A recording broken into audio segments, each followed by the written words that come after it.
અરે આ શું કરો છો? ઠોકર મારો છો મને? કઈ સામાન્ય પથ્થર નથી, હું તો આ પવિત્ર પ્રાચીન નગરી અયોધ્યાની શિલા, રામ જન્મભૂમિની શિલા. અરે જ્યાં પગરખાં પર પોતાની આમન્ય જાળવે એવી પવિત્ર નગરી પર હતું મારું સ્થાન. આજકાલનું નહીં, છેક 11મી સદીમાં રાજા ગોવિંદચંદ્રએ બંધાવ્યું ભવ્ય રામ મંદિર.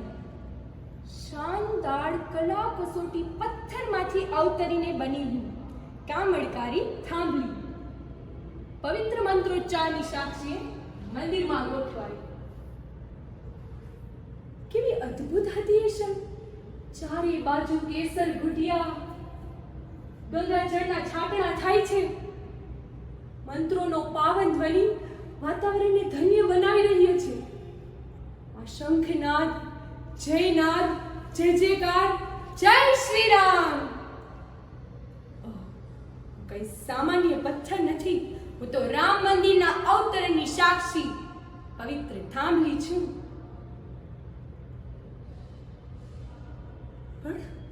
પણ એ 16મી સદીના બાબરના ધર્મજનોને પવિત્રતાને ખંડિત કરી નાખી. ઈસવીસન 1528માં ધસી આવ્યો આ ભયાનક દ્રશ્ય. શું થાય છે? આસપાસની દિવાલો ધ્રુજે છે. અરે શું કામ તોડો છો? આવી ભવ્ય ઇમારતને શું કામ તોડો છો? આતે વળી કેવો ધન જે બીજાની આસ્થાને અયોગ્ય માને? થોભો ના કરો, વિનાશ ના કરો. હું અને મારા જેવી અનેક જીવન પ્રતિમાઓ ખંડિત થઈ અને ફેરવાઈ ગઈ પથ્થરમાં અને ફરી ગોઠવાઈ અહીં જ, પણ હવે મસ્જિદમાં. સદીઓ વીતતી ગઈ, પણ ધર્મના નામે યુદ્ધો ખેલાતા રહ્યા અને હું ક્યારેક રામલલ્લાની પૂજારી તો ક્યારેક નમાઝની સાક્ષી, ક્યારેક શ્રદ્ધાની તો ક્યારેક અંધશ્રદ્ધાની સાક્ષી, માણસોના અહંકારની સાક્ષી. માણસ જેવા માણસ થઈને ઈશ્વરને એના આવાસનો અધિકાર આપવા નીકળ્યા. અરે જે અલ્લાહે પ્રેમનો ઉપદેશ આપ્યો એના નામે ઝહેદી અને ગાઝી બનવા નીકળ્યા. એક સજીવ કોષ સર્જવાની તાકાત નથી અને હજારોને જીવતા સળગાવી દીધા. મને યાદ છે 1992 નો દિવસ. લાખોની મેદની એક ઇમારતને જમીનદોસ્ત કરી. ઇમારત માત્ર ન હતી, એ તો શ્રદ્ધાનું સ્થાન. હું પણ એનો હિસ્સો. અરે આ શું કરો છો? અરે શા માટે મને ફગોળો છો? શા માટે મને ઉચકો છો? જો એ લોહી!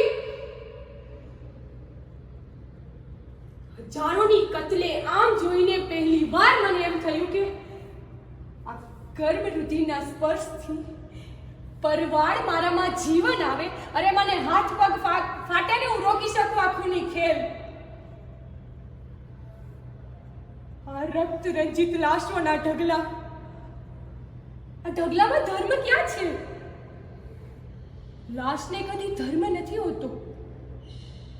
નાના બાળકના કચડાયેલા દબાયેલા શરીરને ખોળે લઈ આક્રંદ કરતી એમાં, બળછી નાના એક ઘાથી છૂટા પડેલા ડોકાને ખોળામાં લઈ મૌન સ્તબ્ધ બનેલી એમાં, બળાત્કારનો ભોગ બનેલી દીકરીને સમજાવવામાં અસમર્થ એમાં.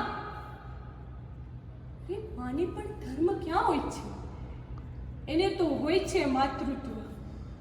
અરે હિન્દુ શહીદ થાય કે મુસલમાન ફરિયાદ કરે, બાળક તો માનું જ ખોવાય છે ને.